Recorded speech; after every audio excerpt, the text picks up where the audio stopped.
Il existe une génération que l'histoire a tendance à oublier, trop jeune pour avoir vécu les grandes utopies des années 60 de l'intérieur. Trop vieille pour appartenir pleinement à la génération X.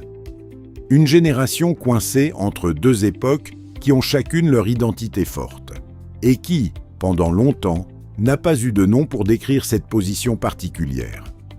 On l'appelle la génération Jones, ceux qui sont nés entre 1954 et 1965 environ.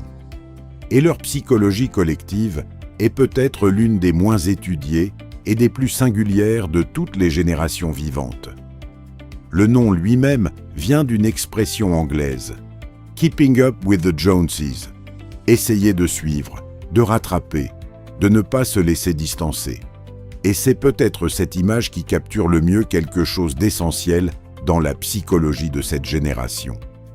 Selon certains travaux en sociologie et en psychologie, la génération Jones aurait grandi avec un ensemble d'attentes particulièrement élevées. Ils ont hérité des promesses des années 60 sans en avoir pleinement vécu l'élan.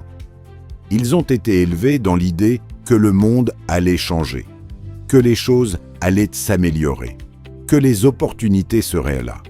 Et puis, les années 70 sont arrivées, avec leurs crises économiques, leurs désillusions politiques, leur sentiment général que quelque chose avait été promis et n'avait pas été tenu. Cette expérience de la promesse non tenue aurait, selon certains chercheurs, façonné quelque chose de profond dans leurs rapports au monde.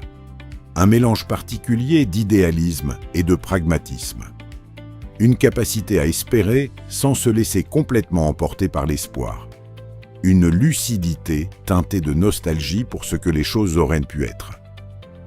La deuxième caractéristique souvent associée à cette génération concerne leur rapport au travail et à la réussite. Ils ont grandi dans une période où les repères professionnels semblaient encore relativement clairs. Étudier, travailler, progresser, mais ils ont aussi été parmi les premiers à voir ces repères se fragiliser. Les premières vagues de restructurations économiques. Les premiers signes que la loyauté envers une entreprise ne garantissait plus rien en retour. Et cette expérience aurait développé, selon certaines études, une forme de résilience professionnelle particulière. La capacité à s'adapter sans perdre le sens de ce pourquoi on travaille. Il y a aussi une troisième dimension. La génération Jones est souvent décrite comme une génération de transition, pas seulement entre deux générations officielles, mais entre deux façons de concevoir le monde. Ils ont connu un monde sans Internet et ont adopté les technologies d'art numérique à l'âge adulte. Ils ont grandi avec des valeurs communautaires fortes et ont vécu l'essor de l'individualisme.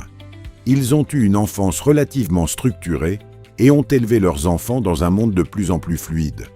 Cette position de témoin privilégié du changement aurait, selon certains chercheurs, développé une forme de sagesse pragmatique, une capacité à voir les deux côtés des choses, à comprendre à la fois la valeur de ce qui a été perdu et la nécessité de ce qui est venu.